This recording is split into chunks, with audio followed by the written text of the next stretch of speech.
তেল সমৃদ্ধ ইরানে যুক্তরাষ্ট্র ও ইসরায়েলের যৌথ হামলায় নিহত হয়েছেন দেশটির সর্বোচ্চ নেতা আয়াতুল্লাহ আলী খামেনি। এর সরাসরি প্রভাব পড়তে শুরু করেছে বৈশ্বিক জ্বালানি বাজারে।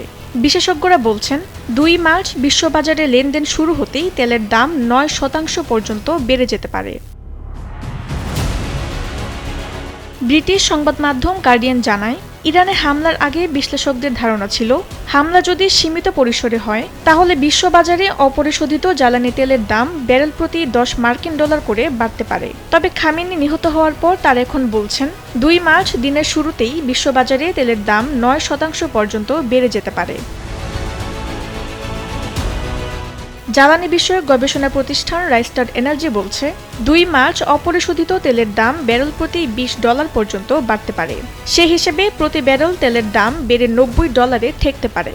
তবে এর আগে মধ্যপ্রাচ্য পরিস্থিতি উন্নতি হয়ে গেলে তেলের দাম এতটা নাও বাড়তে পারে বলে জানিয়েছে প্রতিষ্ঠানটি। তেল সমৃদ্ধ ওপেক জোট এবং রাশিয়া সহ অন্যান্য তেল উৎপাদনকারী বড় দেশগুলো যদি উৎপাদন বাড়াতে সম্মত হয় তাহলেও দর বৃদ্ধি খুব একটা হবে না বলে ধারণা করছেন বিশেষজ্ঞরা। এদিকে রাইস্টার্ড বলছে, হরমুজ প্রণালীতে পণ্য পরিবহন যদি দীর্ঘ সময় ধরে ব্যাহত হয় তাহলে তেলের দাম $100ও ছাড়িয়ে যেতে পারে। তাসনিম হোসেন লিয়া, সময়ের আলো।